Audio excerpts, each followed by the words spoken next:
الہ العالمین نے اعلان فرمایا ایحب احدکم ان یأکل لحم اخیہ میتا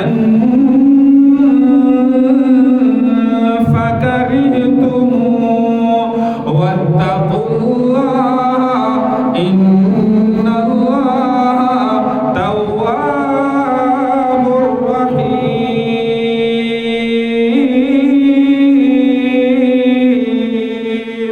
الہ العالمین نے فرمایا کوئی بندہ تم میں سے دوسرے مسلمان کی غیبت نہ کرے، وَلَا يَغْتَبْ بَعْضُكُمْ بَعْضًا۔ کتنا بڑا نقصان ہے۔ فرمایا کیا تم میں سے کوئی بندہ یہ پسند کرتا ہے کہ اپنے بھائی کا گوشت کھائے؟ انسان کا بھائی مر جائے اور مر جانے کے بعد اس کا گوشت کھانا کوئی بندہ بھی پسند نہیں کرتا۔ اللہ کا قرآن بھی کہہ رہا ہے کہ تم سب اس کو ناپسند سمجھتے ہو، لیکن کوئی بھی کھانا نہیں چاہتا، کوئی بھی کھانا نہیں چاہتا، حتیٰ کہ حلال جانور بھی مردار ہو جائے اس کا بھی کوئی گوشت کھانا پسند نہیں کرتا۔ یہ کیسے ممکن ہے کہ اپنے سگے بھائی کا گوشت کھائے؟ اللہ کہتے ہیں واتقوا اللہ، تم سارے کے سارے اس عمل کو ناپسند سمجھتے ہو، اسی لیے فرمایا واتقوا اللہ، اللہ سے ڈرو، اللہ سے ڈرو، اللہ سے ڈرو، ان اللہ تواب رحیم۔ بے شک اللہ تمہاری توبہ کو قبول کرنے والا ہے اور تم پر رحم کرنے والا ہے۔ اس لیے میرے بھائی یہ گناہ اتنا بڑا ہے، روزے کی حالت میں انسان نے روزہ بھی رکھا اور پھر ساتھ ساتھ غیبت بھی کرتا رہے تو یاد رکھو کہ روزہ رکھنے کا کوئی فائدہ نہیں ہے۔ اس سے بہتر تھا کہ روزہ نہ رکھتا۔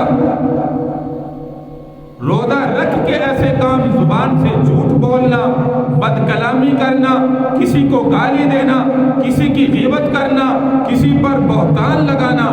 اور غیبت کیا ہوتی ہے پہلے بھی اکثر جو ہے وہ سمجھاتا ہوں، یاد رکھیے غیبت اس کو کہتے ہیں۔ صحابہ کرام رضی اللہ عنہم اجمعین نے جب یہ گناہ کلام مجید میں سنا تو اللہ کے محبوب صلی اللہ علیہ وسلم سے سوال کیا، فرمایا یا رسول اللہ غیبت کہتے کس کو ہیں؟ ہمیں اس کی تعریف بتائیں، یہ نہ ہو کہ ہم اس گناہ میں مبتلا رہے اور ہمیں پتہ بھی نہ ہو۔ تو پیارے پیغمبر صلی اللہ علیہ وسلم نے فرمایا جب تم کسی بھائی کا، عورتیں بیٹھ کے کسی عورت کا وہ تذکرہ کریں جو عیب اس میں پایا جاتا ہو، مثال کے طور پہ کوئی عورت جو ہے زبان سے بد کلامی کرتی ہو، بری زبان ہو، کسی کو گالیاں دیتی ہو، کوئی اس میں اور کوئی بھی گناہ ہو، چند بہنیں بیٹھ کے اس کا ذکر کر رہی ہیں۔ کسی مرد میں کوئی برائی پائی جاتی ہے، آپس میں دوست بیٹھ کے کہتی ہیں یار فلاں ہمارا دوست ہے، وہ ایسے ہے، وہ ایسے ہے، میں اس کو ایسے دیکھا، وہ بد کلامی کرتا ہے، وہ جھوٹ بولتا ہے، وہ ایسے کرتا ہے، وہ یہ گناہ کرتا ہے، اس کی برائی اس میں پائی جا رہی ہے، اس کا ذکر بیٹھ کے کر رہے ہیں۔ پیارے پیغمبر صلی اللہ علیہ وسلم نے فرمایا کہ اسی کو تو غیبت کہا جاتا ہے، کہ فلاں بندے کے عیب کا بیٹھ کے آپس میں تم مذاکرہ کرو، اسی کو غیبت کہتے ہیں۔ یا رسول اللہ اگر نہیں پایا جاتا، ہم اس کا ذکر کر رہے ہیں، حالانکہ وہ گناہ اس بندے میں، اس بندی میں نہیں ہے، تو حضور علیہ السلام نے یاد رکھو فرمایا کہ یہ تو غیبت سے بھی بڑا گناہ ہے، جس کو بہتان کہتے ہیں۔ ھذا بہتان عظیم، سورہ نور کے اندر جو امی عائشہ صدیقہ رضی اللہ تعالی عنہا کی صفائی کے اندر اللہ نے 17 آیتیں نازل فرمائی ہیں اور فرمایا یہ منافقین نے ھذا بہتان عظیم، بہت بڑا بہتان لگایا تھا۔ تو یاد رکھو جو عیب فلاں بندے میں نہیں پایا جاتا اس کو کیا کہتے ہیں؟ بہتان۔ اور بہتان غیبت سے بھی بڑا گناہ ہے۔ غیبت کا تو گناہ اللہ کا قرآن ذکر کر رہے ہیں نا، ایک حدیث مبارکہ میں بھی فرمایا قال قال رسول اللہ صلی اللہ علیہ وسلم الغیبۃ اشد من الزنا، غیبت زنا کرنے سے بھی زیادہ بڑا گناہ۔ ہم زنا کو دیکھو کبیرہ گناہ سمجھتے ہیں کہ زنا نہیں کرنا کبیرہ گناہ ہے، لیکن غیبت کو گناہ ہی نہیں سمجھتے۔ اور کلام مجید میں دیکھو اس کی سزا کیا ہے، کتنا بڑا گناہ ہے۔